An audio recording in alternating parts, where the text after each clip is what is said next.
Com Maria, nós descobrimos a fecundidade da palavra de Deus. Nosso estudo de hoje está no Evangelho segundo João, capítulo 2. Está começando a Bíblia no meu dia a dia.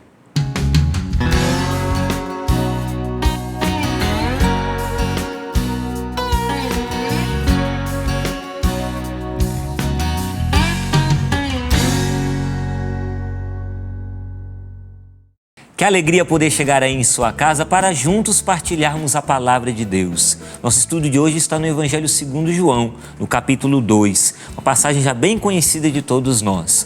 Portanto, pega aí seu caderno de estudo, né? A palavra de Deus, porque sem ela, né, não tem como fazer o estudo da palavra. Caneta, né? Ou se você preferir lápis de cor. Eu gosto muito de usar uma régua. Então, se você quiser, pega aí uma reguinha também para poder anotar, porque eu sempre vou grifando, né? Os princípios eternos, as ordens, as promessas de Deus, tá bom? Vamos começar o nosso estudo de hoje, mas não podemos começar sem rezarmos. Então é importante a gente começar nesse espírito de oração, na presença de Deus, nesse Deus Palavra. Vamos juntos? Em nome do Pai, do Filho, do Espírito Santo. Amém. Ave Maria, cheia de graça, o Senhor é convosco. Bendita sois vós entre as mulheres, bendito é o fruto do vosso ventre, Jesus. Santa Maria, Mãe de Deus, rogai por nós, pecadores, agora e na hora de nossa morte. Amém. E assim, na presença de Deus, cheios do Espírito Santo, vamos agora começar o nosso estudo. João 2, versículo 1, as bodas de Caná. No terceiro dia, houve um casamento em Caná da Galileia e a mãe de Jesus estava lá. Também Jesus e seus discípulos foram convidados para o casamento. Faltando vinho, a mãe de Jesus lhe disse: eles não têm vinho. Jesus lhe respondeu: mulher, para que me dizes isso? A minha hora ainda não chegou. Sua mãe disse aos que estavam servindo: fazei tudo o que ele vos disser. Aqui no versículo 5 já temos uma ordem, e a ordem, eu anoto aqui com a cor vermelha. Então, fazei tudo o que ele vos disser. Olha aqui, já uma ordem de Deus para nós. Pelos lábios de Maria, Deus vem nos dar essa ordem. Fazer tudo o que ele nos diz. Precisamos ser obedientes à palavra de Deus. Versículo 6. Estavam ali 6 talhas de pedra, de quase 100 litros cada, destinadas às purificações rituais dos judeus. Jesus disse aos que estavam servindo: enchei as talhas de água, e eles as encheram até a borda. Aqui tem outra ordem, no versículo 7, enchei as talhas de água. É uma ordem até interessante, porque é uma ordem que fala para nós que nós precisamos levar o nosso serviço até o fim, né? Não adianta a gente encher a talha pela metade não, minha gente, a gente tem que encher até o fim. É muito importante essa ordem, Deus já está falando no meu coração com essa ordem. Enchei as talhas de água. Versículo 8. Então disse: agora tirai e levai ao encarregado da festa. Aqui tem outra ordem, versículo 8. Tirai e levai ao encarregado da festa. É a ordem que Deus deu. Também para nós, Deus nos fala com essa ordem também, que é preciso a gente levar as pessoas competentes. A gente na vida não resolve nada sozinho. Deus está falando isso no meu coração. Com essa ordem aqui do versículo 8, tirar e levar o encarregado da festa, Deus está dizendo para mim que eu não posso fazer as coisas sozinho não. Que tem pessoas que me ajudam, tem pessoas que participam comigo. Aqui nesse milagre eles levaram também o vinho, a água transformada em vinho, levaram para o encarregado. E eles levaram, diz aqui no versículo 8. Versículo 9, vamos prosseguir. O encarregado da festa provou da água mudada em vinho, sem saber de onde viesse, embora os serventes que tiraram a água o soubessem. Então chamou o noivo e disse-lhe: todo mundo serve primeiro o vinho bom, e quando os convidados já beberam bastante, serve o menos bom. Tu guardaste o vinho bom até agora. Este início dos sinais Jesus realizou em Caná da Galileia, manifestou sua glória e os seus discípulos creram nele. Versículo 12. Depois disso, Jesus desceu para Cafarnaum com sua mãe, seus irmãos e seus discípulos. Lá permaneceram apenas alguns dias. Vamos prosseguir, versículo 13. Estava próxima a Páscoa dos judeus. Jesus então subiu a Jerusalém. No templo, encontrou os que vendiam bois, ovelhas e pombas, e os cambistas nas suas bancas. Então fez um chicote com cordas e a todos expulsou do templo, juntamente com os bois e as ovelhas. Jogou no chão o dinheiro dos cambistas e derrubou suas bancas. E aos vendedores de pombas disse: tirai daqui essas coisas, não façais da casa de meu pai um mercado. Aqui no versículo 16, temos também outra ordem de Deus: tirai daqui essas coisas, não façais da casa de meu pai um mercado. As coisas de Deus são sagradas, meus irmãos. Nós precisamos tratar as coisas de Deus como aquilo que elas realmente são, sagradas. Não podemos transformar as coisas de Deus. Aqui estamos transformando o templo de Deus no mercado. Temos que ter muita atenção a isso. Versículo 17. Os discípulos se recordaram do que está escrito: o zelo por tua casa me há de devorar. Aqui eu quero dar uma parada nesse versículo 17. Surgiu uma dúvida. O que significa essa expressão? Em outras traduções tem a tradução: o zelo por tua casa me consumirá. Aqui está escrito: o zelo por tua casa me há de devorar. Você tem dúvida disso? O que significa essa expressão? Eu tenho dúvida. Denis, meu irmão, responde para nós, qual o significado, o sentido dessa expressão? O zelo por tua casa me há de devorar.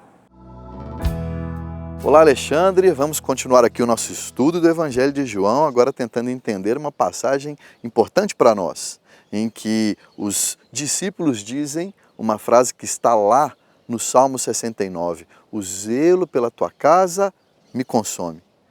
Essa expressão dos discípulos acontece numa passagem muito conhecida pela maioria de nós, quando Jesus chega no templo e lá encontra uma série de vendedores de animais, esses animais iriam para os sacrifícios no templo, e uma série de cambistas que ali negociavam as moedas que as pessoas usavam para pagar o dízimo também no templo. Só que todo esse comércio era um exagero. Inclusive acontecia ali muita exploração e uma profanação do templo, que era um lugar sagrado. E aí Jesus energicamente bota essa turma para correr.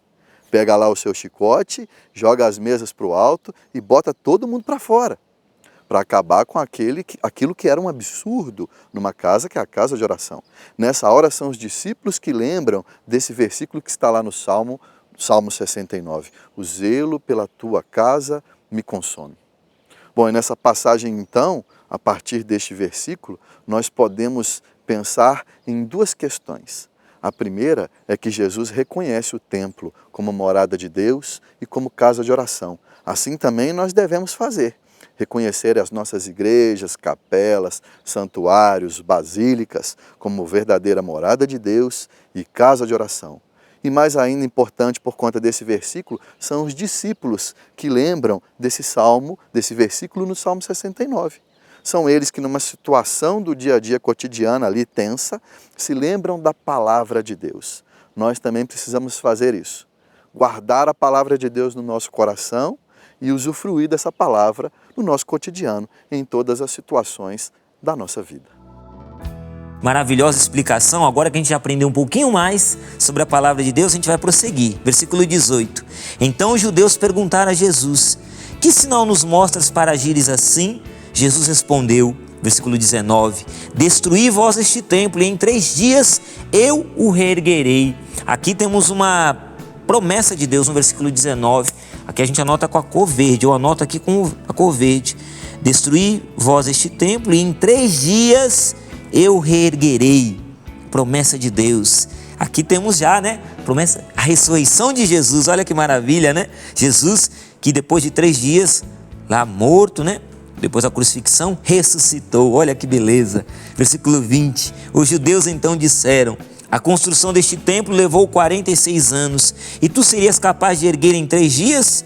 Versículo 21. Ora, ele falava isso a respeito do templo que é seu corpo. Versículo 22. Depois que Jesus fora reerguido dos mortos, os discípulos se recordaram de que ele tinha dito isso e creram na Escritura e na palavra que Jesus havia falado. Versículo 23. Estando em Jerusalém, na festa da Páscoa, muitos creram no seu nome, vendo os sinais que realizava.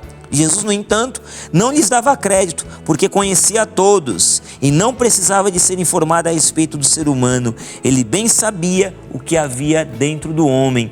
Veja só, aqui nós temos um princípio eterno, Porque, versículo 25, aqui no finalzinho já do capítulo 2, Jesus bem sabe o que havia dentro do homem. Para nós isso não muda. Na palavra de Deus, no reino de Deus, Jesus sabe o que está dentro do nosso coração. Ele sabe todas as coisas. O reino de Deus funciona assim. Estamos diante de um Deus que conhece, que sabe o que se passa dentro do homem, dentro do coração do homem. Eu vou tirar hoje vou pegar aqui o meu caderno, você pode pegar o seu, né? Você vai tirar a mensagem de Deus para você. Eu estou tirando mensagem de Deus para mim aqui hoje, aqui o versículo 7. Essa ordem de Deus: enchei as talhas de água, e eles as encheram até a borda. Deus tocou muito no meu coração com essa ordem. E é a mensagem que eu tiro para mim: encher as talhas de água. Eu sinto que Deus hoje me convida a encher as talhas de água até o fim.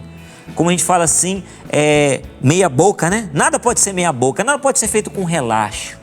Hoje, nesse dia, eu me disponho, Jesus, a fazer tudo bem feito. Não quero fazer nada pela metade, tratar as pessoas de qualquer jeito, com displicência. Hoje eu me disponho e eu já estou colocando em prática isso, já quero colocar em prática. Essa mensagem de encher as talhas de água e encher até a borda, eu já quero colocar em prática no meu tratamento com os meus irmãos, no meu trabalho, fazer as coisas com carinho, buscando a perfeição. Esse é o meu desejo, Jesus. Hoje, diante de Ti, eu me comprometo, quero me comprometer a isso, a fazer tudo bem feito, nada pela metade, a encher as talhas até o fim, a fazer o que eu preciso fazer bem feito. É a mensagem e é o jeito que eu vou colocar em prática. E você aí, como é que você vai fazer? Eu vou fazer desse jeito, vou anotar aqui no meu caderno, você vai anotando daí, tá bom? E assim, eu já me despeço de você, desejando a você que a palavra de Deus realize grandes maravilhas no seu coração, tá bom? Vai fazendo o seu estudo aí, com certeza você vai descobrindo coisas muito maravilhosas, eu estou descobrindo aqui também, tá bom? E até o próximo, a Bíblia no meu dia a dia. Um abraço para você, tchau, tchau.